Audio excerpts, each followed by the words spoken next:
Hey, I just launched the new YouTube channel for Technically Speaking. I don't have 100 subscribers yet to get that custom URL, so you'll have to search Technically Speaking in the search bar for the time being. Invite your friends, family, or the whole neighborhood while you're at it, and tell them to subscribe.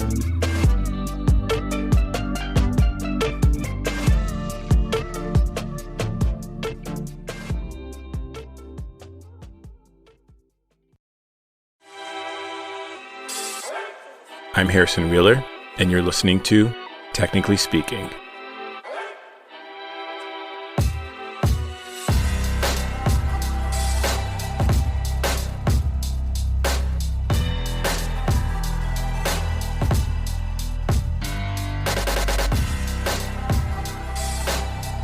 This is episode 2.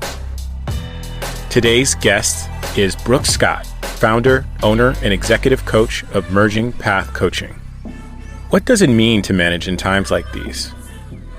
Brooke says management responsibilities need to switch from driving performance and efficiency to taking care of our people and letting them know that you care. By the way, this is how it should have been all along.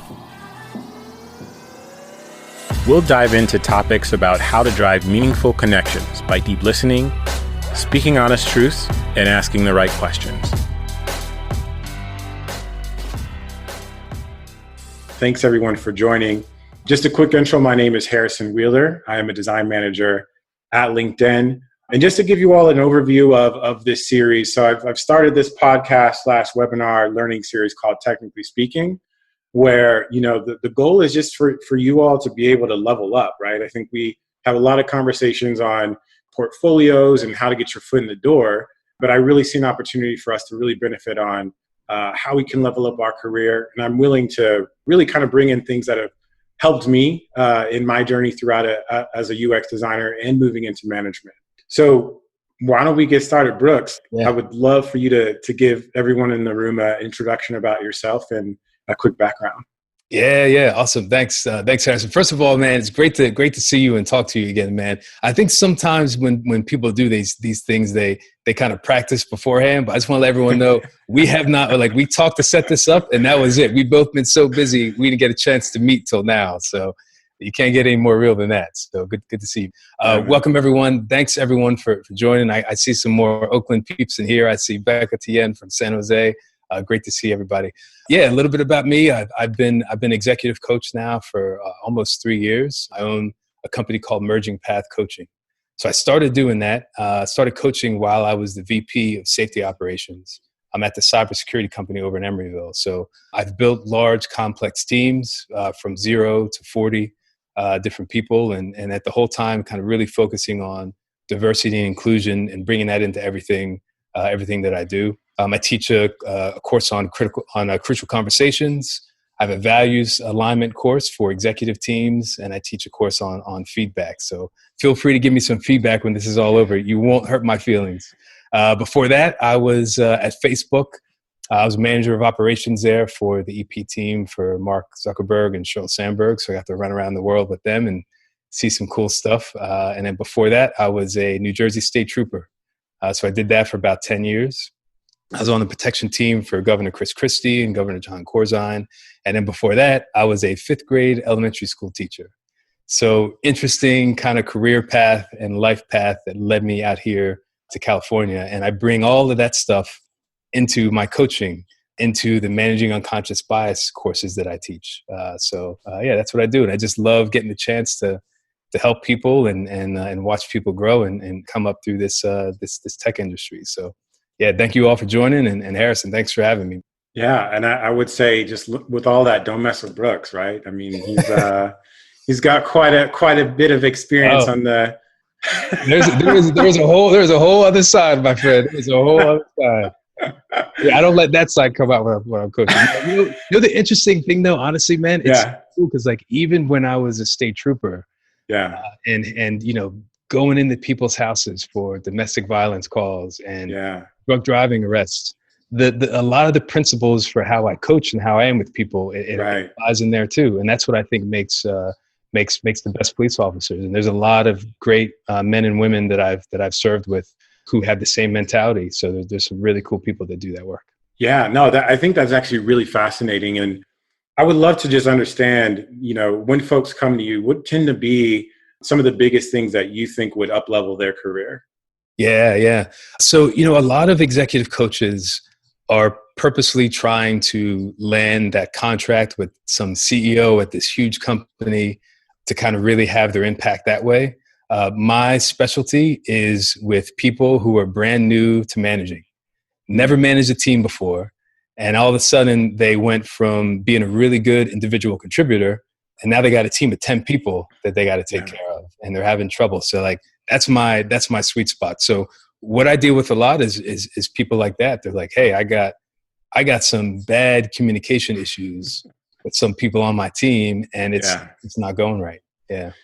Yeah, that was actually kind of on the premise on how we met, right? And I think it was probably how long ago? It was about 6, 8 months, maybe Yeah. So even yeah, longer about than that. Yeah. that. Time Yeah. flies. This has been a Yes. very eventful couple of months, but I kind of came to Brooks through something called Strive, which is around really up leveling folks in their professional careers. It's sort of like an executive MBA, if you will. And for one, it was just a very transformative and pivotal moment for me, because if I look at sort of the learnings that I had after that program, and I look at some of the situations I had in hindsight, it would have been a totally different ballgame, right? Because like my journey, I started as an IC in Chicago. Our company got funded, I think, around $30 million, relocated to Palo Alto, and I was tasked to grow a team. And these are folks that traveled all the way, picked up their lives, and moved to California.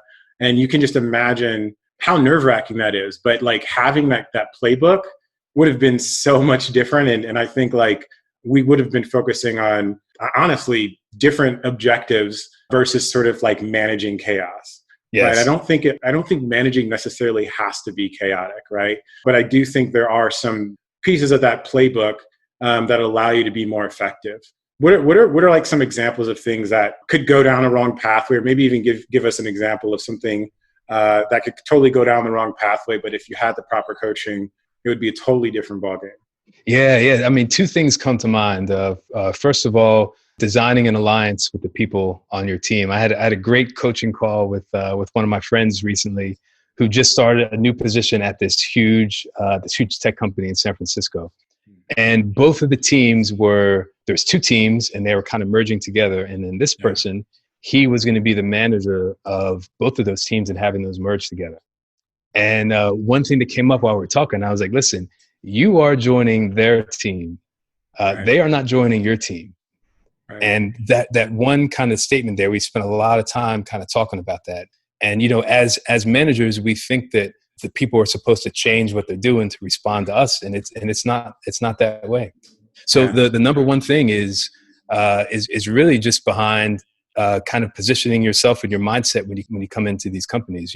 Your number one job as a manager is not to manage your people and Right. produce productivity and efficiency. Your Right. number one job as a manager is actually to take care of your people and let them Right. know that you care about them. That's the number one spot.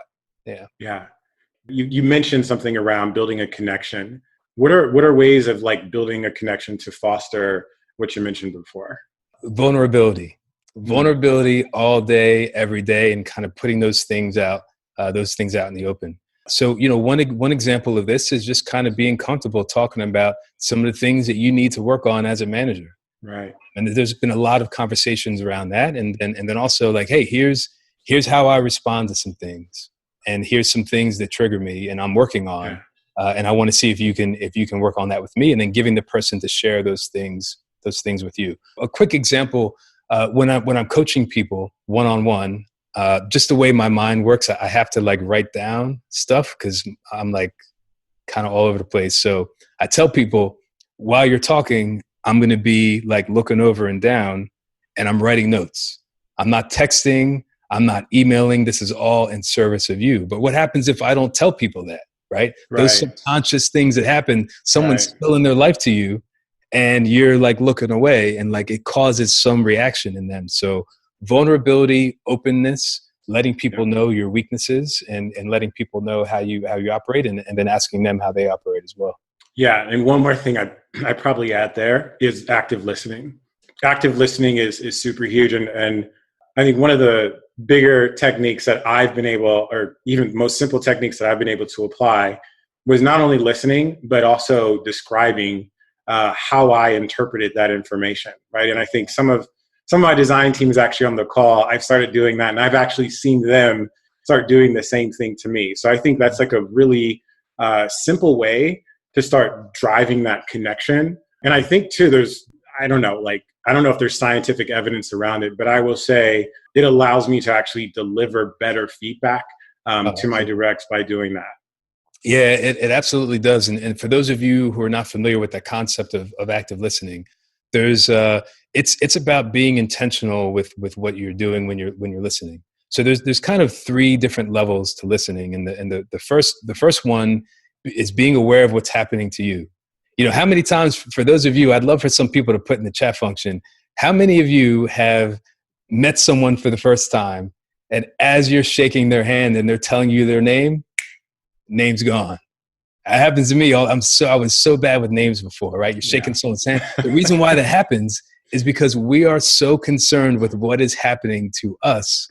We're not listening to the other person. We're so concerned with making sure we say our name the right way. We're I see other people here jumping in here in the chat here, right? So that's the first level. Being aware of what is happening to you. Are you embarrassed to ask a question you know you need to ask? Are you nervous to ask a question, right? Level 2 is about turning that level 1 off and being able to really listen deeply to what the person is saying and really kind of connecting with them that way. So level 2 is simple to get to if you are good at turning off level 1. And then finally, you got the third level, which is just the listening for everything that is happening in the environment, listening for the things that are being said and the things that are not being said. That's my favorite part of coaching is I'm actually listening for the things that you're not telling me, because there's information in there, right? Watching body language, watching how people respond, those little micro inflections in the face. All of that is like the third level and the highest level of listening. And it's not that we have to be in our level 3 all the time. You want to learn to jump between the 3, but you want to be able to flex in any one of those areas. Yeah. And so to that, listening, when is the proper time?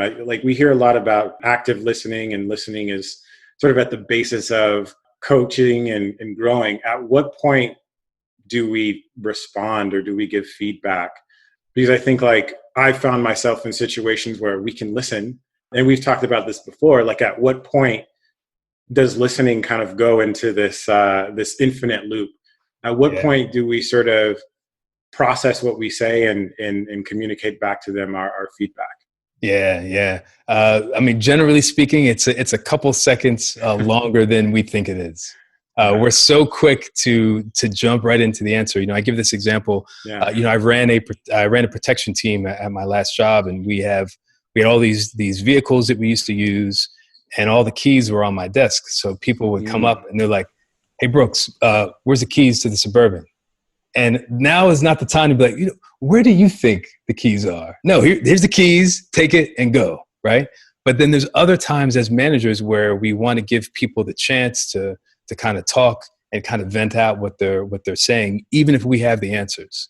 There's this, I find this a lot with people that I'm coaching. There's this perception that speed and efficiency is the most important thing when we're managing people, right? So Harrison, you as a manager, your job, you know UX, you're good at it, which is why you're promoted. The fastest way for you to get something done is to tell your people exactly what to do and how to do it, or you do it yourself, right? Those are the 2 fastest ways to do it, right? But when we do that, we miss out on the relationship piece. So relationship building, it takes a little bit more time, but that's where people can learn to solve their problems on their own. And that's a really important distinction. So if you look at the arc over time, you will actually have a faster and better result when you focus on the people and the relationship instead of the speed. Yeah. And I think with that, one of the things that I'm taking away too is understanding the outcome of the situation, right? Mm-hmm. There's a path for growth if you let folks and give them the opportunity to do those things themselves. Yeah. And I think for like as a manager, that's probably the path that we want to have, because if I'm going to tell someone the answer every single time, they're never going to grow, and we're going to keep going back and forth. Absolutely. And you're going to run out of time, because exactly. you're going to have a team of 40 people one day, and you're not going to be able to tell every single person exactly what to do and how to do it. Right. And I don't like to micromanage either. So I just don't think it's a sustainable approach to things. I want to kind of shift gears a little bit. So we're in a really interesting time right now, right? You know, we've been sort of thrusted into this remote work, and a lot of organizations, a lot of people, I think there's a lot of uncertainty in terms of understanding like what the future of work looks like. I think and that could go in many ways, right? Where an organization is going, where your career path is headed, and potentially even just getting a job. What are some things that kind of come to mind for you as a coach as we're going through this period of transition? And I would almost kind of say it's even paradigm shifting, right? Because this is very unprecedented, and it's accelerating things that there are tons of theories about and research around what it could be. We're here right now, right? And so I want to understand kind of like your perspective, and it could be around things that we should not do that tend to be happening, and what to look out for long term. Yeah, that's a great question, man. Wow, so many different parts of that. So a bunch of things come to mind. First off, a lot of people I'm speaking with and working with now who have lost their jobs, and actually opened up some time on my LinkedIn on my calendar for people who were dealing with isolation and lost their jobs, and they just kind of wanted to talk a little bit. And what we've been talking about and what I've learned is a lot of people are looking for stability in work in their company. So listen, no offense to anyone who owns who owns a company or anything, but listen, companies are not built to last. They are not built to last. They're not built to be stable. They are built to live on the edge, because living on the edge is where the companies find the most growth, right? So, I mean, look what happened. After 2 weeks, there's some companies that laid off like 300, 400 people, and they're not that big, right? That's proof that they're not built they're built to live on the edge. And unfortunately, the employees are the first ones who are going to get cut from this, right? So I was working with someone, and she was like, I really want to find the next job I go to has got to be super stable. And I'm like, listen, stop trying to find stability in companies. What we need to do is build stability and build resiliency in our own lives, right? Because things are going to happen. Like this ain't the last time people are going to get cut from their jobs, right? But if you have not spent time building stability and resiliency in your life, that's when you're going to have some trouble. So how can we do that? Yeah, and that's actually really interesting. I've had on my call today, and then even in subsequent calls around folks that are looking for work. There's this interesting theme around where we're at today and where we would be if the market was healthy, right? And well, what I'm kind of seeing is that today there's a lack of job opportunities. When the market is great, guess what? There's going to be a ton of more competition for that role. Yeah. And one of the things that you can account for in terms of stability is being able to invest in yourself, right? And one of the things with designers that I hear quite a bit is my portfolio. Your portfolio isn't your story. It's actually how you keep applying yourself, right? Yeah. And what you have in your portfolio too is sort of a self-reflection, right? Because you can keep going back and refining and then learning and then applying that. To me, that is one of those things where fundamentally and foundationally that will carry through with you, whether the markets are hard or whether they're healthy. And that's, again, like your truth. And so if you choose not to do anything at all, guess what? You're not going to be the one that stands out when there's not that many companies hiring. And guess what? You're not going to stand out when companies are hiring, but yet there's a ton of more competition. So I think that's some really excellent advice. And that would sort of be like my theme and advice giving to designers here and there. Because I've been in this situation where the markets were stormy before, and obviously right now this is very unprecedented.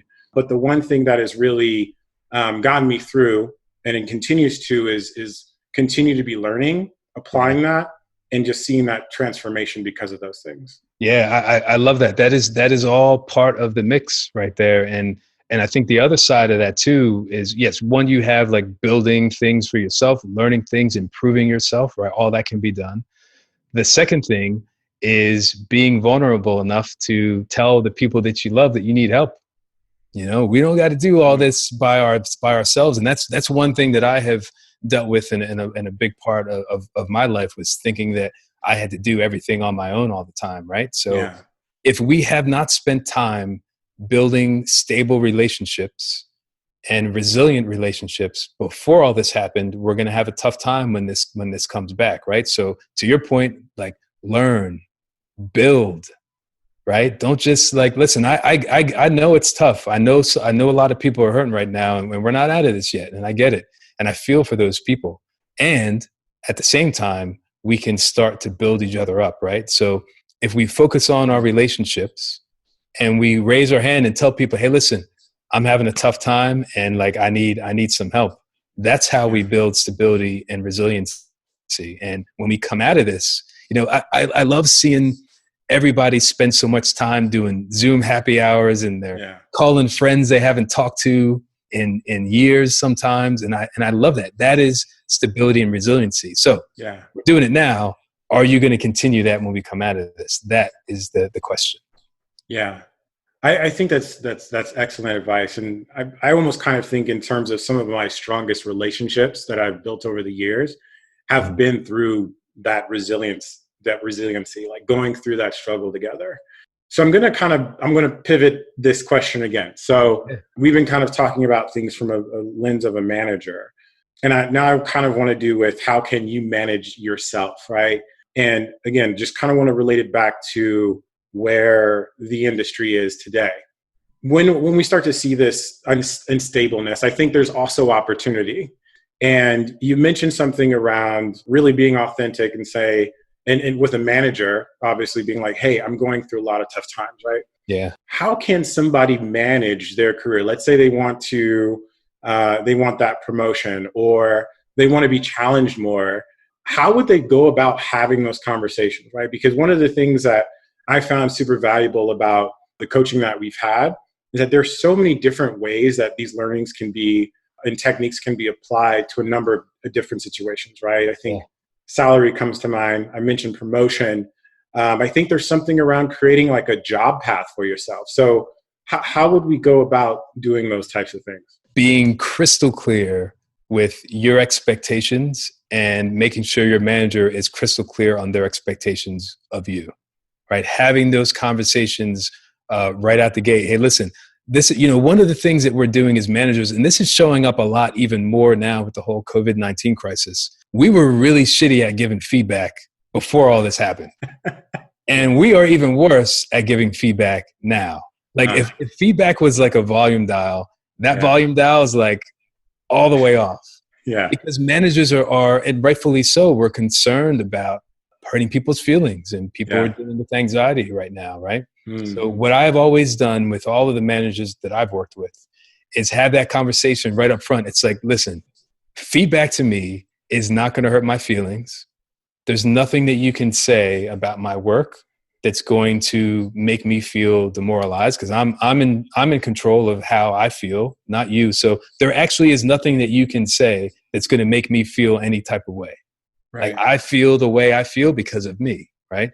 So when it comes to feedback, what I'm going to ask for you, if you see something that I'm doing wrong that needs to be corrected, can we have an agreement that you will tell me right away, and I can promise you that it's not going to hurt my feelings, right? It's such a simple thing to do. And then the manager's like, wow, I can tell Brooks about himself whenever I need to, right? And that's only going to help me grow from there. Yeah. So I think that's a really simple thing that we can do for ourselves, is like making people feel comfortable in that. And there's a lot behind the feelings around feedback. All bad feedback is all around feelings, right? When we don't want to feel that. So I think it's a mindset shift. When people say like, "Oh, I'm really intimidated by him. I'm really intimidated by her." It's like she or he is not doing anything to intimidate you. Like you're feeling intimidated because that's what you are choosing to do to yourself, right? So when we take that power away from people and we own it, it just makes us like we can apply that to so many areas of our life, including our career growth, right? So like let's stop pointing the finger and the blame on everyone else. Like be clear with what you want.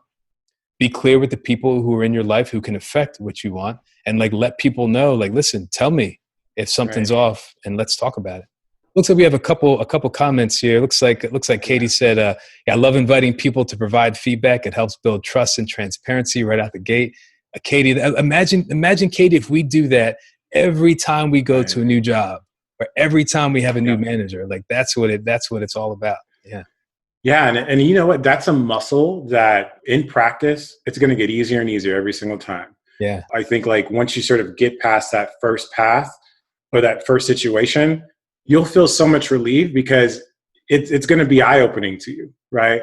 And there's an opportunity to practice this not only at work, you can practice it with your friends, your family, with your significant other. Yeah. Hey, listen, let me tell you a little bit of secret about coaching, management problems, like not getting along with people at work, and like every single complex, complicated, crazy situation you can think of at work comes down to like one or two sentences. I don't care what it is. I know nothing about UX design. If you put me on your team, like LinkedIn would like the K in LinkedIn would like break off and fall on the, I would mess some crazy shit up, right? I know nothing about UX design, but I guarantee you I can manage the hell out of your team. Right. Because like it's about like focusing on what that one problem is, right? Yeah, but Brooks, you're not taking my job. Just understand that. Hey, listen, that's all you, my friend. You don't want me doing UX. That's for sure.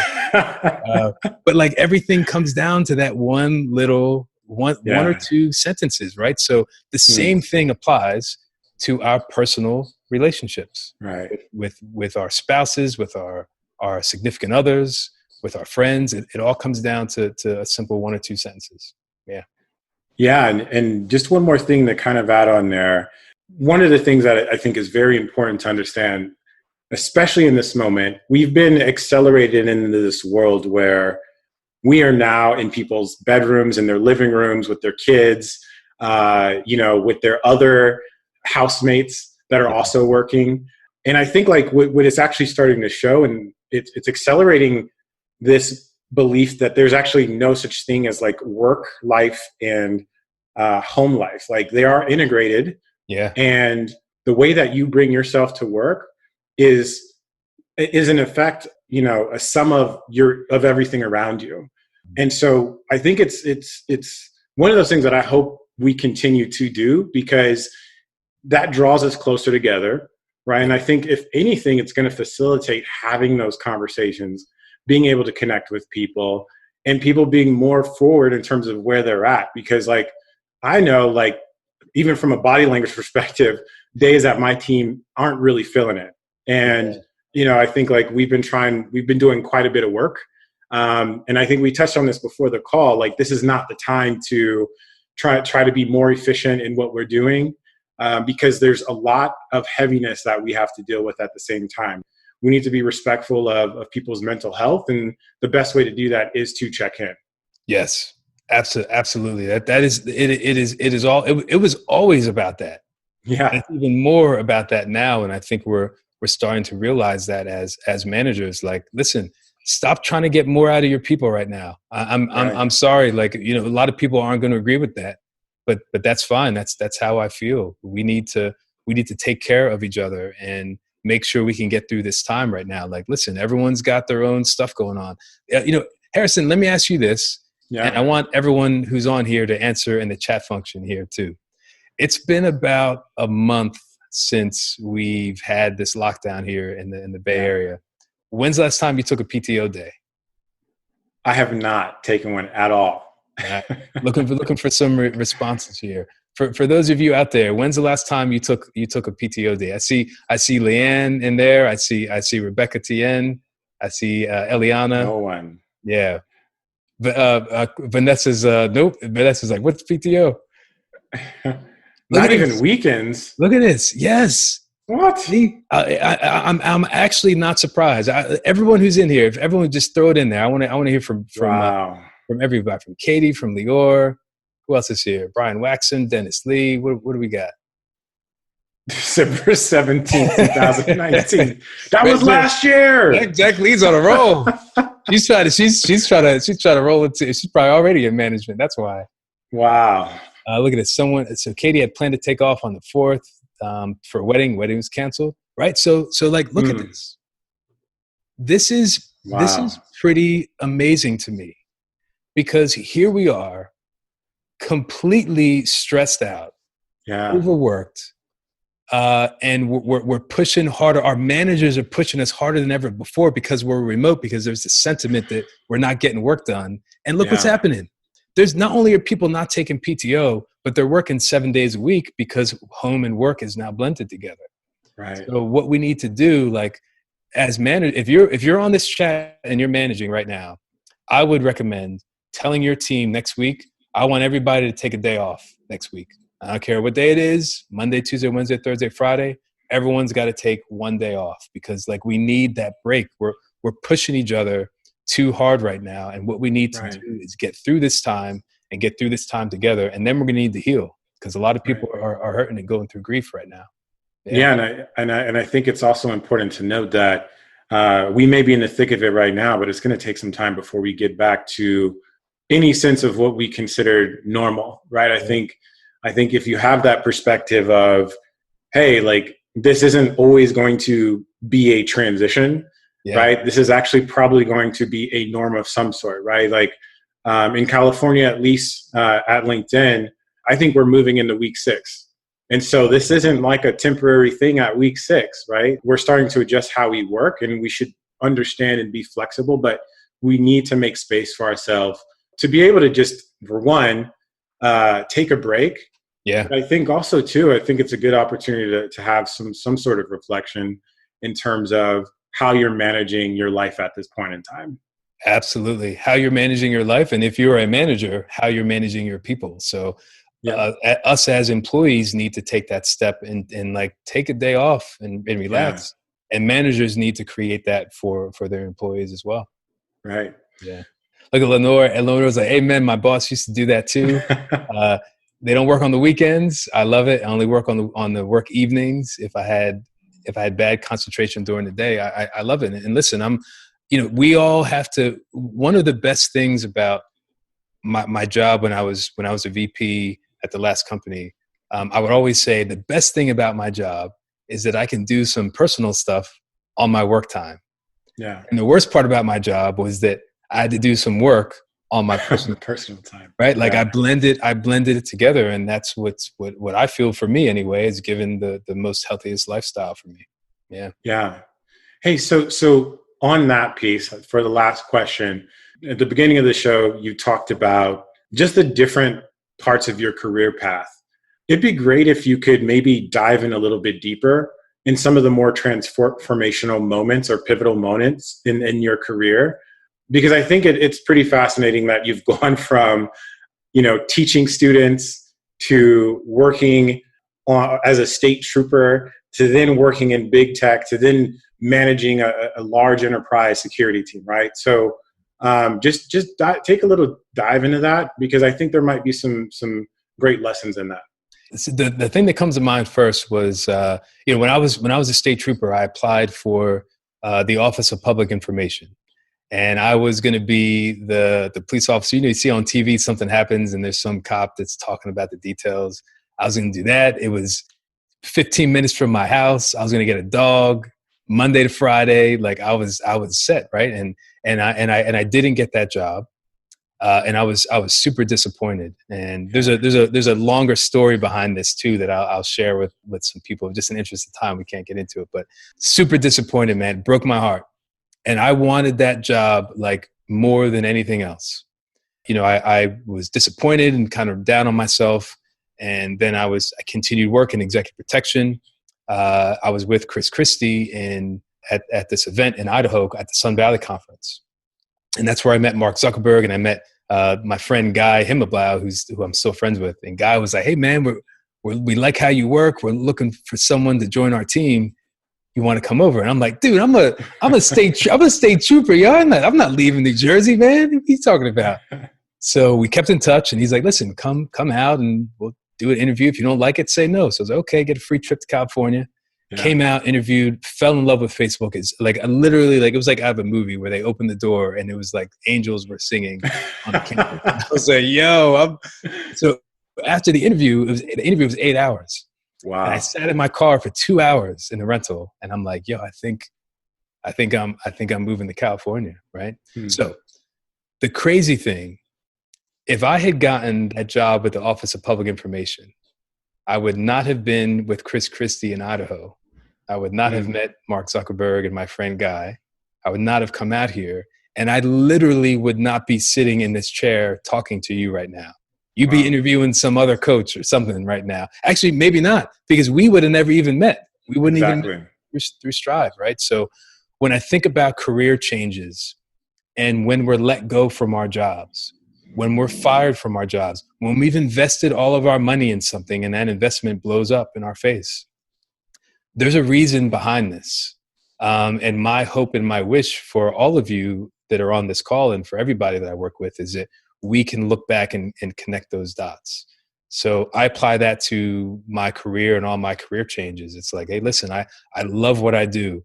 I'm one of the happiest people that I know because of the stability and resiliency I've built around myself and friends and family and work and lifestyle.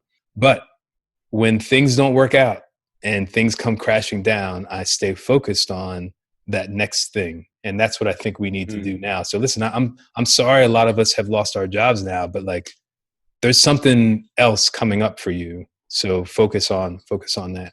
Yeah. I mean, I have a crazy story that is very similar to that. So I'm going to go back to when I was at Iowa.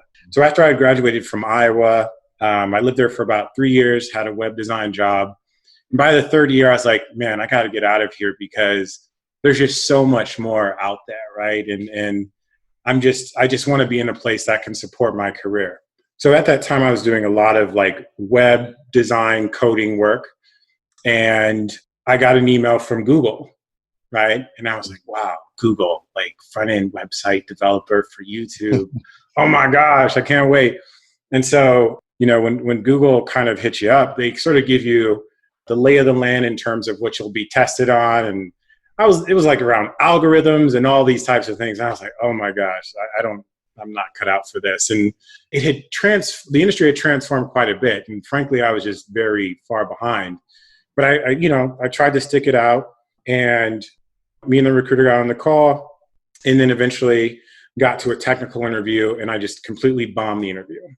And the next week, one of my former dorm roommates who had lived in Chicago at the time was like, hey, there's a company that's hiring in Chicago I work for that's doing a UX role. Why don't you come through? Why don't you join us? And I'm like, all right, perfect. I can get my foot in the door, learn more about UX.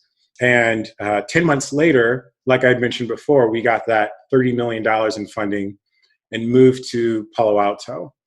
I shit you not, a year after that, we were having a happy hour at a bar in Mountain View, and that recruiter from Google was sitting across from us. No way, man. Damn, yeah. So it's one of those things where, you know, things may not manifest in this like ideal way, but you should keep at it because, you know, eventually that path will lead there if you have enough focus.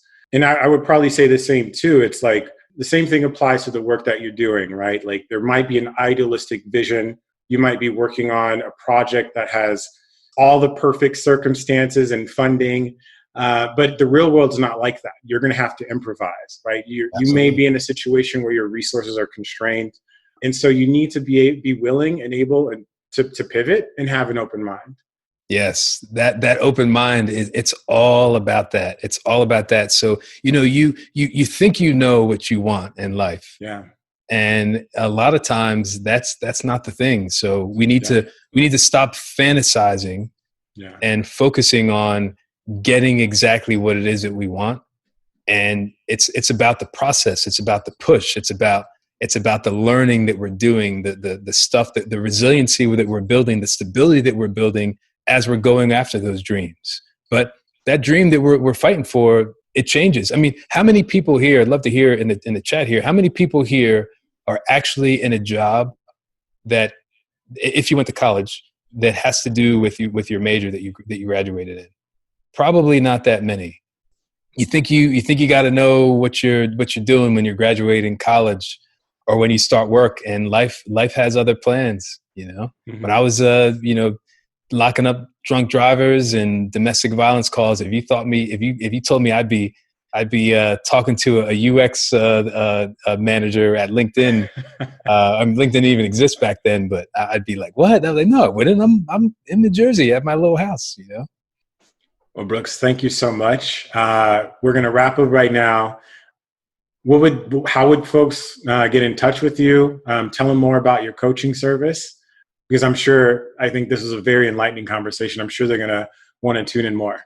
Yeah. This is great, man. So first of all, thank you everyone for joining. It was super awesome to have all of you here. You can hit me up on mergingpath.com is my website. The name of the company, Merging Path, is guiding you from the path of where you are to where you want to be. So here's where we are right now. It doesn't matter what happened to us in the past. Here's where we are. Let's take this and come together. So you can hit me up on the website. I'd love to connect with all of you on LinkedIn. And shoot me an email, brooks@mergingpath.com, and looking forward to working with all of you and all of your teams as well. All right. Thank you so much. And everyone on the call, thank you for joining. Awesome. Thanks, everyone. Thanks for listening to today's episode. Make sure to follow or connect on LinkedIn, Medium, Twitter, or Spotify.